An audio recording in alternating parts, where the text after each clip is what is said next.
चारी वेदाच्या मुखातून पावन झालेली वेदगंगा, वेदगंगेच्या तीरी वसली आहे माझी वाघापूर नगरी. देव ज्योतिबा आहे प्रसिद्ध सर्पदंशावरी, तिथे देवाची भाकीत आजपर्यंत करी.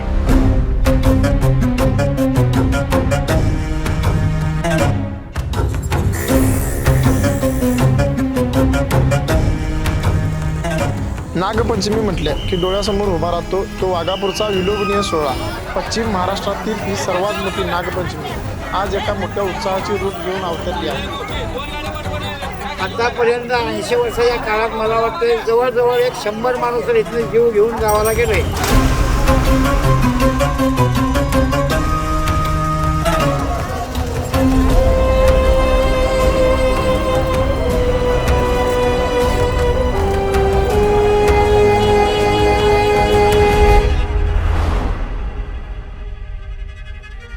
ज्योतिबा दक्षिणेकडे जात असताना व्याघ्रासुर नावाचा राक्षस इथं फार त्रास देत होता आणि त्याला मारण्यासाठी ज्योतिबाने या चारी दिशेला सर्व देव उभा करून मारण्यासाठी प्रयत्न केला. पण त्याला शंकराचा ओर असा होता की क्षणात रूप बदलण्याचं होतं.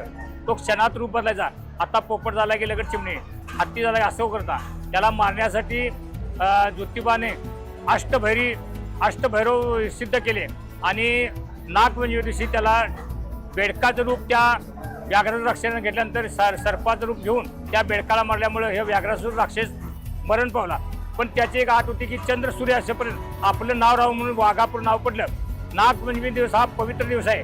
या भागातील म्हणजे आंध्र, कर्नाटक, गोवा आणि महाराष्ट्रातील कोल्हापूर जिल्ह्यातील सर्व भक्त येतात. ही आता धारू झालं नागोबाची तयारी चालू असते. म्हणजे मूर्ती तयार करायला ती कालपर्यंत रंगवून फिरून तयार करतो आम्ही. काल माती नदीच आणतोय. 8 दिवस लागतात तयार करायला, बनवायला. म्हणजे वाळायला लागतंय. इथनं माणस ह्या देवाच्या मंदिरातच काय कुणाची बी गावकी असू दे इथंच या मंदिरमध्ये पूजा करून आम्ही नेतोय नागोबाला. सकाळी 4:30 वाजल्यापासून बायका येते आता पूजा करायला. इथं बसवून असं याचं आता सगळ्या बायका घुगऱ्या का त्या बिजानं लहाव्या सगळं घेऊन येतात. ती सगळी इथं पूजा मांडूची पूजा करून शनी सगळ्या बायका जातात. मग 8:30ला वाजून ते शनी वाजवून देवळापर्यंत ज्योतिबाच्या मंदिरकडे नेतोय. आतापर्यंत 80 वर्षाच्या काळात मला वाटतं जवळजवळ 100 माणूस इथले जीव घेऊन गावाला गेले माझ्या हयातीत. तेव्हा देवस्थान जागृत आहे बाबा. आणि आता नागपंचमीत जत्रा 2-3 लाखाची भरती. पंचमीचा एक सण यात्रेचा आहे भरपूर. कसलाही नाग गावा धरला तर तो जावायचं ज्योतिबा जवळ आला नाही. 4 दिवस राहिले की देव कबूल देतोय की गावाला तुम्ही जावा. तेव्हा खरंच अंगारा बांधून घेऊन जायचं. अगदी या इथं बुधळगड तालुक्यातली सगळे लोक नागपंचमीसाठी सर्व शेतकरी येतात. ते गावातून असे येतात आणि विशेष करून माझ्या या कुंभार गलीतून 5 फडीचा नागोबा असतो तो देवळामध्ये वाजत गाजत नेतात.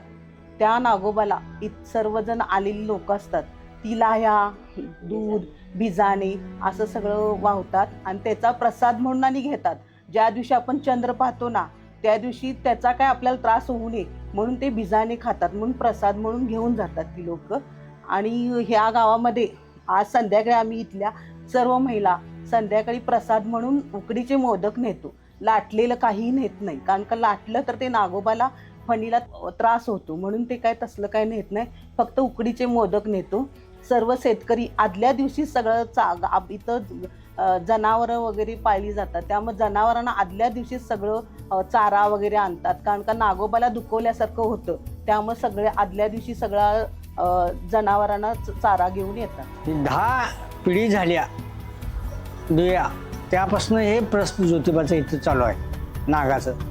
आणि त्यापासून आम्ही इथनं नागोबा वाजत गाजत घेऊन जातो. पहिले बेंड ताशा हे सगळं सनया होत्या. आणि आता 1982 पासून प्रश्न मोठं झाल्यापासून आम्ही सकाळी नागोबा नेतो वाजत गाजत. आणि इथं सकाळी 5 वाजता पूजा सुरू असते. 5 वाजेपर्यंत गावातल्या सगळ्या बायका लाव्या घोगऱ्या दूध घेऊन येतात त्या वाट्यात. आणि 8:30ला आम्ही इथनं नागोबा देवळाकडे नेतो. तिथं भक्तजन सगळी पैसा टाकतात, लाव्या होत्यात, सगळं करतात. आणि संध्याकाळी 5ला निवद सुरू होतात नागोबाला. निवद आलं की संध्याकाळी 8-9 वाजता आम्ही नागोबा त्या ज्योतिबाच्या देवळाजवळ वारुळ मोठं होतं महादेव बसलेला आहे. त्या वारुळ्यावर तो नाग आम्ही संध्याकाळी 10-11 वाजता नेऊन ठेवित आहोत आणि मग तिथून पुढे दूध पूजा करून सकाळी आम्ही त्याला हे करून तिथनं परत घरी नाग तिथे नागोबाला पूजूया, वारुळ्याला जाऊया, नागोबाला पूजूया. नागराजा तुझी आज आहे नागपंचमी, नागराजा तुझी आज आहे पश्चिम महाराष्ट्रातील ही सर्वात मोठी नागपंचमी आज एका मोठ्या उत्साहाचे रूप घेऊन अवतरली आहे. आज वाघापूरच्या भूमीला एक वेगळाच भक्तीचा सुहास आलाय. कारण इथे फक्त महाराष्ट्रच नाही तर कानडी मातीतून आलेला आमचा कर्नाटकचा बांधव आणि गोव्याचे भाविकही नागोबाच्या चरणी लीन झाले आहेत. भाषा वेगळ्या असल्या तरी नागोबावरील श्रद्धा मात्र एकच आहे. वर्षानुवर्षाची ही परंपरा आजच्या आधुनिक काळातील तितक्याच पवित्रतेने जपल्याबद्दल मला वाघापूरच्या ग्रामस्थांचा सार्थ अभिमान वाटतो. या अथांग गर्दीत जी शिस्त, जी भक्ती दिसते ती केवळ आणि केवळ याच भूमीत पाहायला मिळू शकते. बोला बोला ज्योतिबाच्या नावाने चांग बोल.